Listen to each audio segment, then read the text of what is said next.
João capítulo 13, versículos 31 a 38.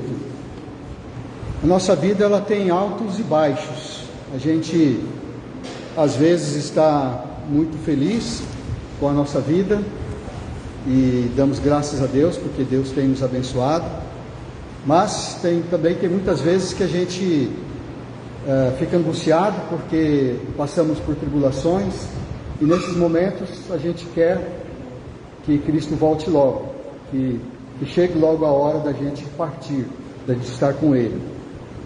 Jesus, ele estava no momento com seus discípulos, ali na última ceia, que era um momento de angústia, porque ele sabia o que ia acontecer na manhã seguinte, que ele ia ser preso, que ele ia ser torturado, que ele ia ser crucificado, mas ele também sabia que logo depois ele ia ressuscitar no terceiro dia e ia estar com o Pai novamente. Então isso era uma alegria.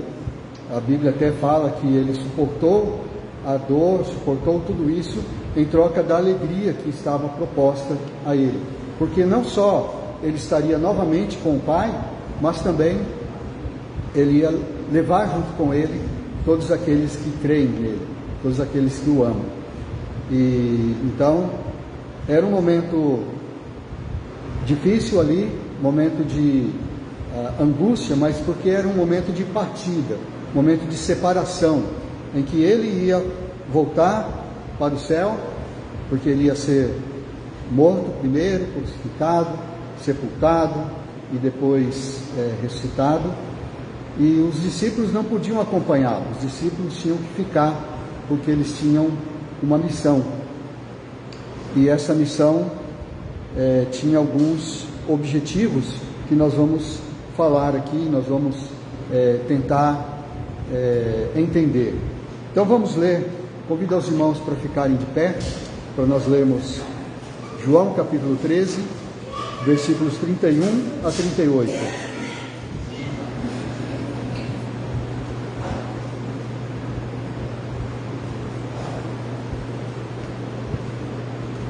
Diz assim a palavra de Deus: quando ele saiu, ou seja, quando Judas saiu, Judas tinha acabado de sair, disse Jesus: agora foi glorificado o Filho do Homem, e Deus foi glorificado nele.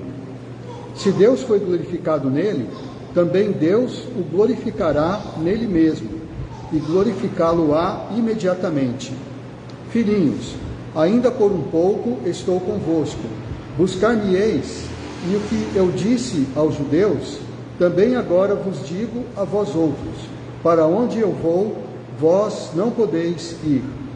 Novo mandamento vos dou, que vos ameis uns aos outros, assim como eu vos amei, que também vos ameis uns aos outros. Nisto conhecerão todos que sois meus discípulos, se tiverdes amor uns aos outros. Perguntou-lhe Simão Pedro: Senhor, para onde vais? Respondeu Jesus: para onde vou, não me podes seguir agora, mais tarde, porém, me seguirás. Replicou Pedro: Senhor, por que não posso seguir-te agora? Por ti darei a própria vida. Respondeu Jesus: darás a vida por mim? Em verdade te digo, que jamais cantará o galo antes que me negues 3 vezes. Vamos orar?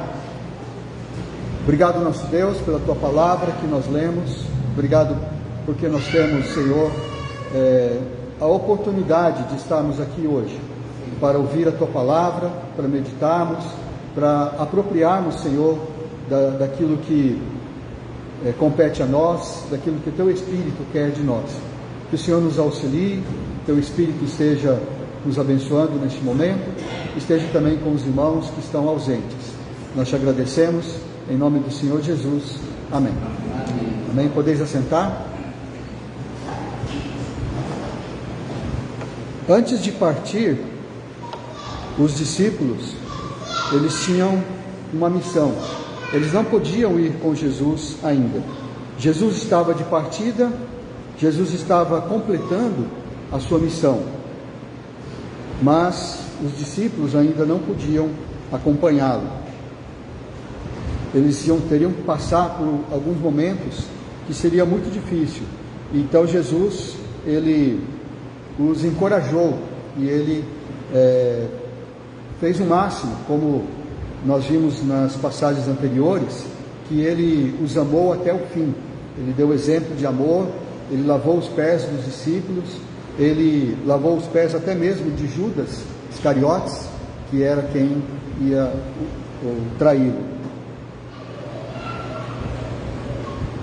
Mas Pedro, ele questiona, né? Por que, Senhor, não podemos te seguir agora?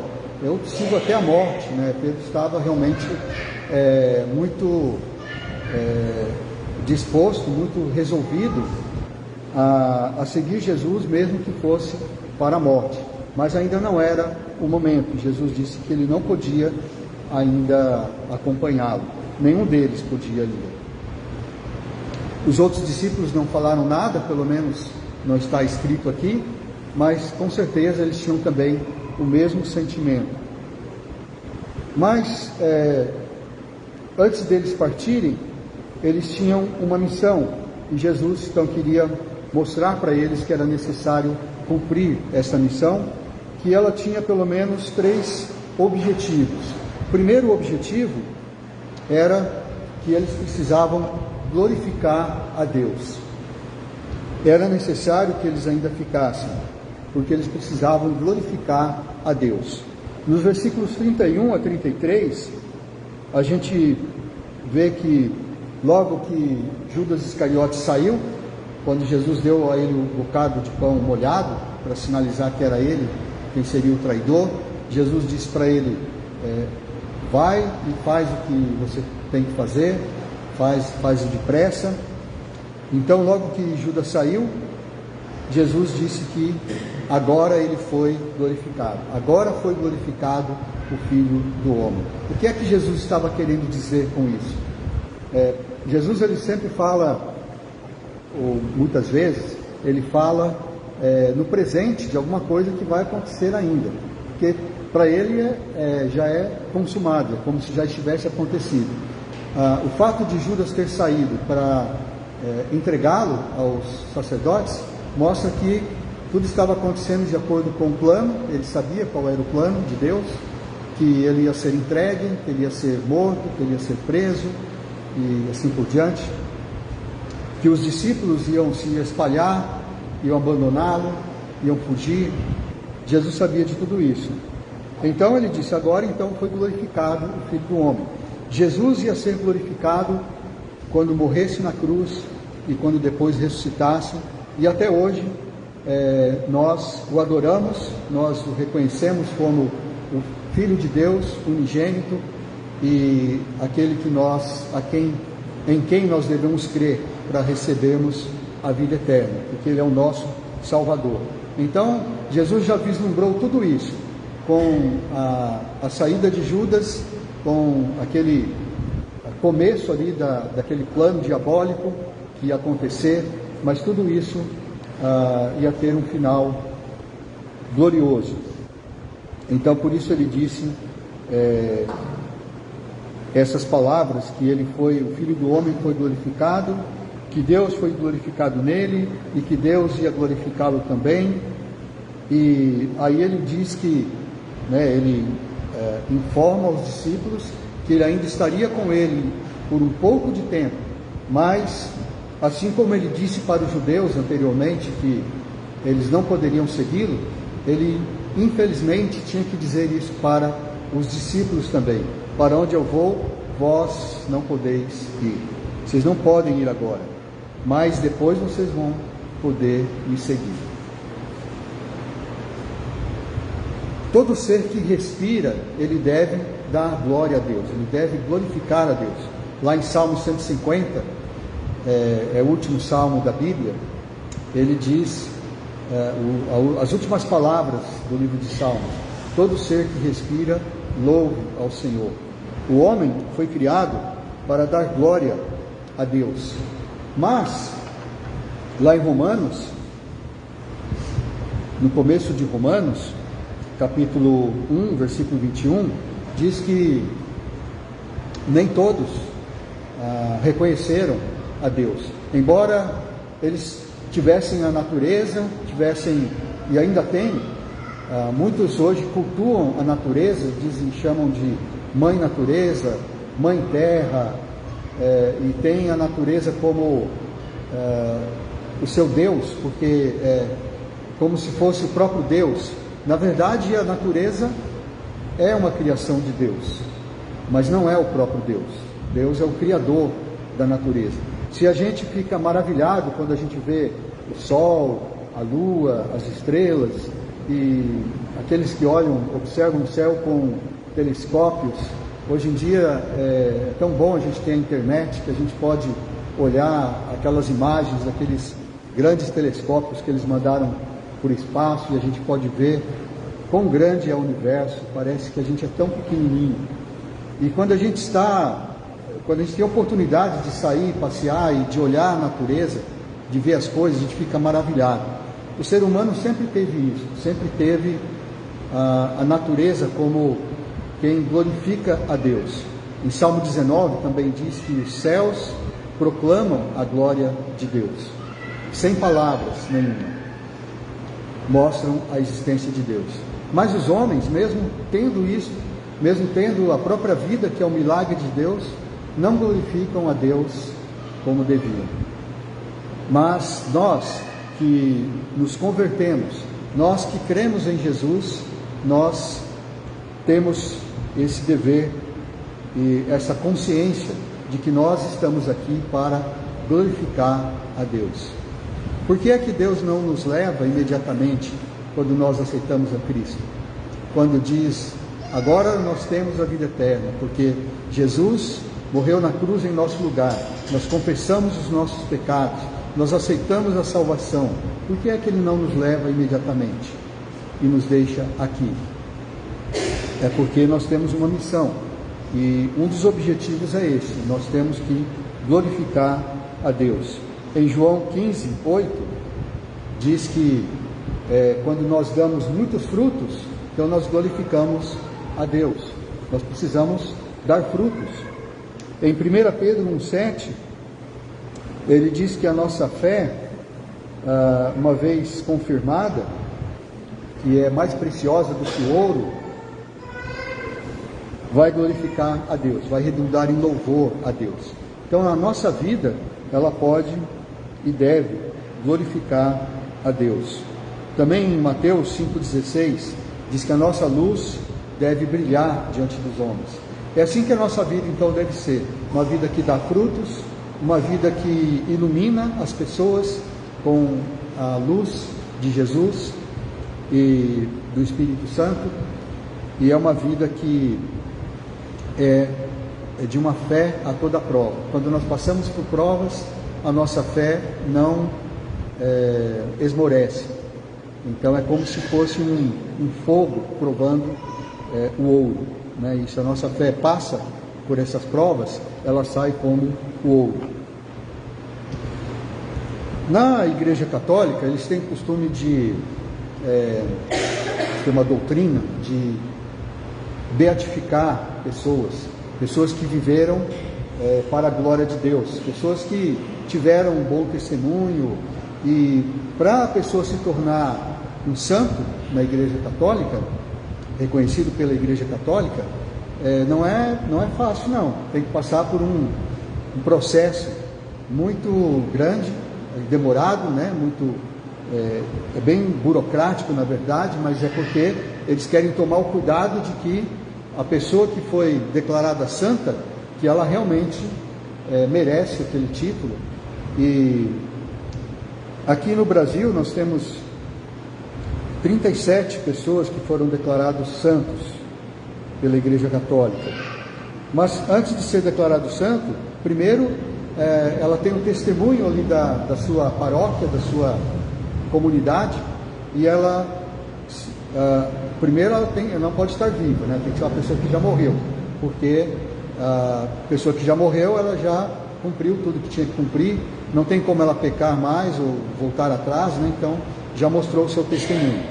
Então, se uma pessoa, eles candidatam essa pessoa a se tornar santa, primeiro ela recebe o título de servo de Deus. Então, quando recebe esse título, é porque já iniciou o processo. Depois, se ele passa por algumas comissões, né, na igreja, e se esse processo é aprovado, então essa pessoa passa a ter o título de venerável. Aí depois tem uma terceira fase, que aquele que está defendendo que aquela pessoa se torne santa, seja declarada santa, é como se fosse um advogado, né, que ele vai conduzindo o processo.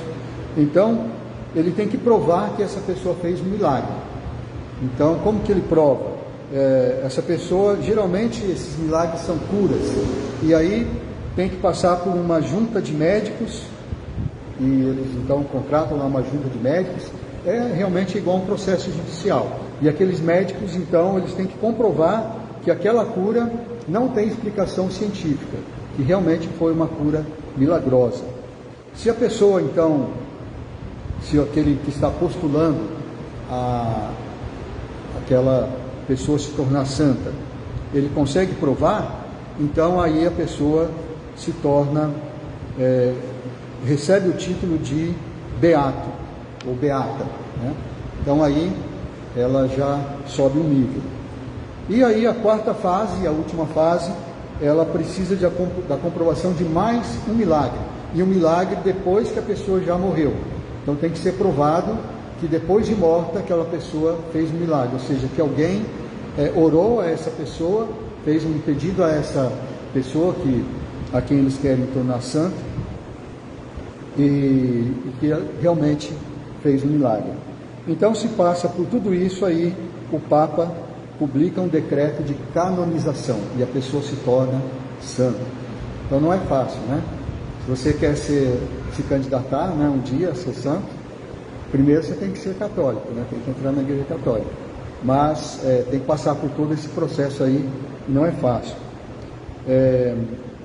Então, como eu disse, aqui no Brasil já tem 37 pessoas, e a última pessoa que foi declarado santo, ou declarada santa, foi a irmã Dulce. Ela foi declarada santa pelo Papa, né? Foi, acho que em 2019, que ela foi declarada santa. Mas nós, evangélicos, não temos esse costume. Nós não oramos a pessoas que morreram, nós oramos diretamente a Deus, por meio de Jesus Cristo. Mas nós também temos pessoas a quem nós honramos, pessoas que viveram uma vida que glorificaram a Deus, e não precisa passar por todo esse processo, né? Não é uma coisa burocrática, mas é uma aclamação. As pessoas aclamam pessoas assim. Eu dei uma olhada no site de uma igreja, de uma comunidade, e eles têm ali algumas pessoas. A comunidade se chama Cristã Logos, e ela publicou ali uma lista de pessoas que viveram para a glória de Deus. Eles chamam grandes homens de Deus. Nós costumamos falar assim dessas pessoas. E nessa lista tem pastor David Wilkerson, Charles Spurgeon, que foi o príncipe dos pregadores, tem o John Wesley, que foi fundador da igreja metodista, David Martin Lloyd Jones, Paul Washer está vivo ainda, né? Então não precisa morrer para ser santo, entre aspas, né? Na igreja evangélica, mas ele já é considerado um grande homem de Deus. William Seymour, que foi um dos responsáveis pelo reavivamento pentecostal, né? As igrejas pentecostais honram esse homem como um grande homem de Deus. George Miller foi aquele que cuidava dos orfanatos lá na Inglaterra, fundou um orfanato, né, e cuidava. Leonard Ravenhill, A.W. Tozer, João Ferreira de Almeida, que foi o que traduziu a Bíblia que nós mais usamos, Jonathan Edwards, né, que foi o responsável pelo reavivamento, junto com George Whitefield, lá nos Estados Unidos, no século XVIII. Jim Elliot, que foi missionário, se não me engano, no Peru, e que foi morto pelos índios, né? E sua esposa e as esposas dos outros missionários que morreram também continuaram o trabalho. John Newton e muito mais, né? A gente tem muitos nomes assim que a gente fala que são pessoas que glorificaram a Deus. Por que glorificaram? Porque eles viveram uma vida que as pessoas admiraram, que as pessoas aclamaram como grandes homens de Deus. Há muitos santos e grandes homens de Deus que não foram reconhecidos assim mundialmente, mas que também nós consideramos grandes homens de Deus. Nós temos o pastor Alden, não é? Que nós consideramos que foi um grande homem de Deus, não é reconhecido mundialmente, né?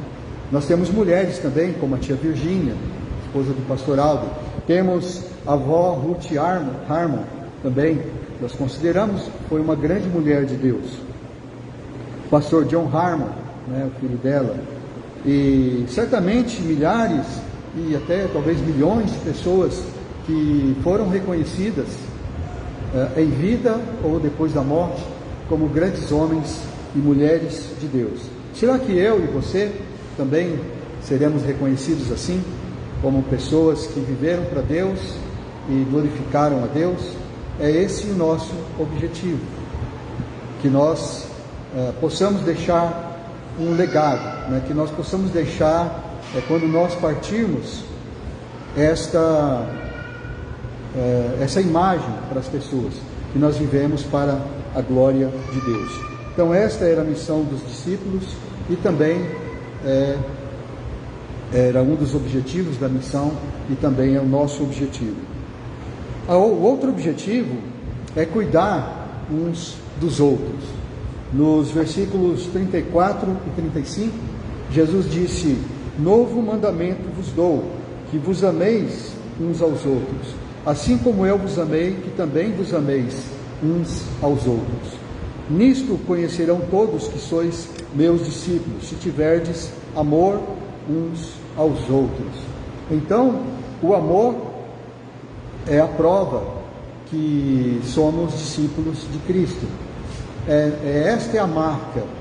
Então não é o fato de você fazer parte da igreja, ou de você ter um título, ou qualquer outra coisa, mas o que prova realmente que nós somos discípulos de Cristo é o amor que nós temos uns pelos outros. Então esse é o nosso objetivo. Por isso que nós ainda não podemos partir, porque nós ainda temos que cumprir esta missão, que tem um dos objetivos mostrar amor uns aos outros, cuidar uns dos outros. Nós precisamos fazer isso. E não há uma maneira melhor de você cuidar das outras pessoas do que você cuidar da saúde, você cuidar de tudo que aquela pessoa precisa. E durante a história do mundo houve muitos lugares assim, lugares que eles chamavam de hóspedes, que eram lugares onde os peregrinos podiam ficar quando as pessoas estavam em viagem, principalmente pessoas mais pobres. Naquele tempo mais antigo, pessoas viajavam muito a pé e as viagens eram muito difíceis, muito duras. Então tinham lugares onde as pessoas ficavam, e esses lugares eram chamados hóspedes. E daí veio então a palavra hospital, que nós temos hoje os hospitais modernos. Mas na história dos hospitais sempre tem ali a menção de das hospedarias cristãs que foram nascendo, que foram sendo implantadas depois na era cristã. E aqui num livro que eu li, um livro que se chama História e Evolução dos Hospitais, ele diz que o hospital tem a sua origem em uma época muito anterior à era cristã. Não obstante, a opinião de autores que se tem esforçado para demonstrar o contrário. Ou seja, muitos autores, eles querem dizer que foram os cristãos que iniciaram os hospitais. Então ele está dizendo que isso não é verdade, que antes da era cristã já existiam. Mas ele mesmo admite aqui, não há dúvida, porém, que o cristianismo impulsionou e desvendou novos horizontes aos serviços de assistência, sob as mais variadas formas. Então, o cristão, ele cumpriu esse papel e esse mandamento de Jesus. Os cristãos, através dos séculos, cumpriram isso. E eles certamente, se não iniciaram, eles impulsionaram os hospitais. E uma das primeiras instituições que inspiraram os hospitais modernos, era chamada de Basíliada. Ela foi fundada por volta do ano 370 depois de Cristo. Logo quando o imperador Constantino cessou a perseguição aos cristãos, os cristãos já podiam ter as igrejas, porque antes disso eles tinham que adorar a Deus escondidos, muitas vezes nos sepulcros, em lugares fechados. Mas quando foi proclamado o Édito de Milão, o famoso Édito do Constantino, então deu liberdade de culto aos cristãos, eles puderam adorar a Deus livremente, e eles podiam então criar instituições. E o Basílio, que era um dos cristãos importantes daquela época, ele era um arcebispo, ele então ele fundou este local que se chamava Basíliada, e ficou muito famoso nos séculos 4 e 5, foi um lugar muito importante, porque esse lugar, ele era como se fosse era uma comunidade, né? E ali tinha a igreja, tinha vários lugares onde as pessoas podiam se abrigar, tinha médicos, isso foi uma novidade, né? Tinha médicos e enfermeiros ali que cuidavam dos doentes, e pessoas que tinham qualquer tipo de necessidade, pessoas pobres, iam lá e se abrigavam naquela comunidade. Isso foi na cidade de Cesareia, mas não aquela Cesareia de Israel, era uma outra cidade que se chamava Cesareia, que hoje fica na Turquia. Então foi nessa cidade que foi fundada Basíliada. E daí então vem os hospitais que ainda hoje existem. Os hospitais foram evoluindo, graças a Deus que existem os hospitais, não é?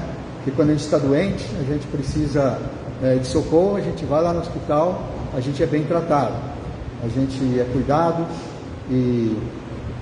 Mas só que os hospitais, a diferença, né, dos hospitais modernos dos hospitais antigamente, é que os hospitais hoje em dia, eles são administrados como uma empresa, e é uma empresa lucrativa, uma empresa que dá lucro, e muitas vezes a gente sente que podia ter um pouco mais de misericórdia, não é?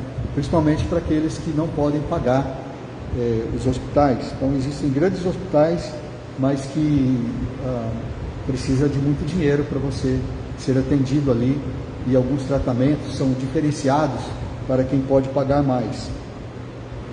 Mas de qualquer forma, os hospitais, eles são um símbolo disso, e a palavra de Deus diz que nós, cristãos, apesar de o mundo hoje, né, como diz lá em Mateus 24:12, Jesus disse que o amor se esfriaria, né? Por se multiplicar a iniquidade, o amor se esfriará de quase todos. Até mesmo nos hospitais, às vezes a gente vê um hospital que era para ser um lugar de misericórdia, um lugar de acolhimento, às vezes pessoas morrem do lado de fora sem atendimento, porque faltou o plano de saúde, porque existe uma burocracia, por qualquer outro motivo. Infelizmente isso acontece, e a gente vê que o amor está se esfriando mesmo no mundo. Mas para nós cristãos, isso não pode acontecer. Lá em Romanos capítulo 12, versículo 13, ele nos diz: compartilhai as necessidades dos santos, praticai a hospitalidade. Nós podemos praticar a hospitalidade, ou seja, receber pessoas, cuidar das pessoas que estão ao nosso alcance. Então, cuidar uns dos outros é um dos objetivos da nossa missão, antes de nós partirmos.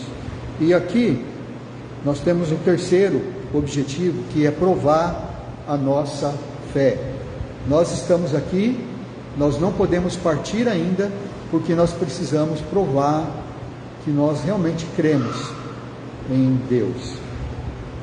Nos versículos 36 a 38, é quando Simão pergunta para Jesus: para onde vais?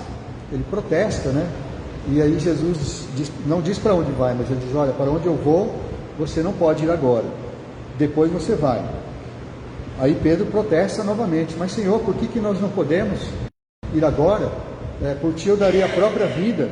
E aí Jesus teve que dizer a verdade na cara dele, né? Você vai me dar a própria vida? Antes de cantar o galo hoje, você vai me negar 3 vezes. E o Pedro não podia acreditar nisso, mas era a verdade. Jesus teve que dizer a ele a verdade. Então Pedro precisava ficar ainda, porque Pedro precisava provar a sua fé. E nós também podemos nos incluir nisso. Pedro, ele negou Jesus, de fato, né? Antes do galo cantar, antes daquela noite terminar, ele negou Jesus realmente, e ele chorou amargamente. Mas ele teve uma outra oportunidade, que foi quando Jesus, já ressuscitado, o encontrou no mar da Galileia, e ele perguntou para Pedro, como nós dissemos na pregação anterior: Pedro, tu me amas mais do que esses outros? E Pedro disse: sim, Senhor, tu sabes que eu te amo. E ele disse: então apacenta os meus cordeiros. Então Deus deu para ele uma oportunidade de provar a sua fé. Se você me ama mais do que a esses, então apacenta os meus cordeiros. Pedro realmente cumpriu a sua missão. Não foi perfeito, né? A gente viu que passou por algumas dificuldades, algumas dúvidas. Ele foi até repreendido por Paulo em algum momento, porque ele estava vacilando na sua fé, mas ele foi até o final.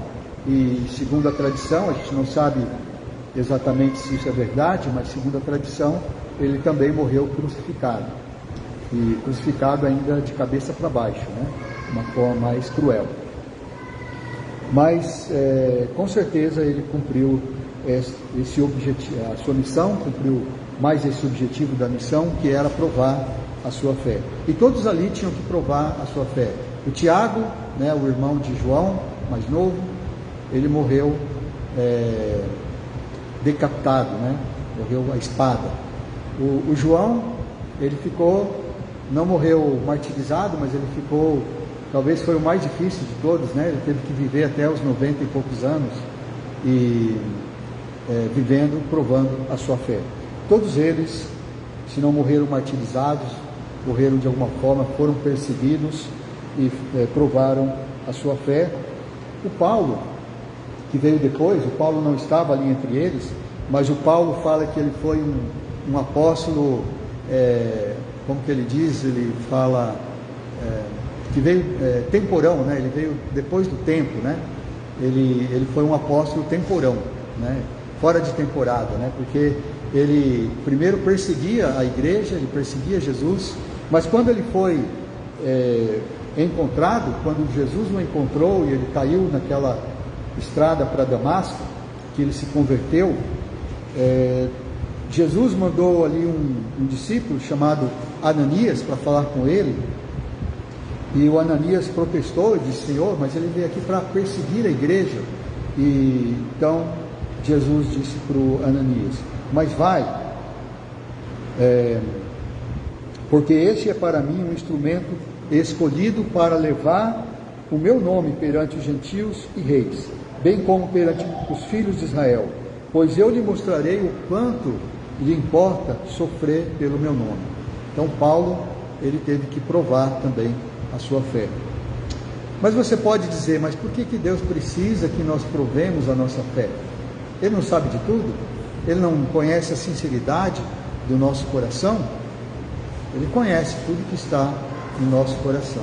É exatamente por isso que nós precisamos provar, talvez para nós mesmos, que nós o amamos. Então, enquanto nós estamos aqui, vamos passar por dificuldades, vamos passar por provações. Nossa vida tem altos e baixos, muitos momentos serão alegres, muitos outros serão angustiantes, mas nós precisamos provar que nós realmente amamos Jesus, que nós realmente cremos nele. E então, esse é um dos objetivos da nossa missão antes de nós partirmos. Então, irmãos, assim como os discípulos que estavam presentes naquela última ceia, nós também, que nos tornamos discípulos de Jesus, que cremos em Jesus, nós precisamos nos apropriar dessas palavras e também cumprir a nossa missão, que inclui pelo menos esses objetivos: glorificar a Deus por meio da maneira que nós vivemos, cuidar-nos dos outros e dos crentes, daqueles da comunidade, também daqueles fora da comunidade que estão ao nosso alcance, e provar a nossa fé, principalmente naqueles momentos mais difíceis, naqueles momentos de grande tribulação. Que Deus nos ajude, que Deus nos abençoe a cumprir esta missão antes de nós partirmos. Amém?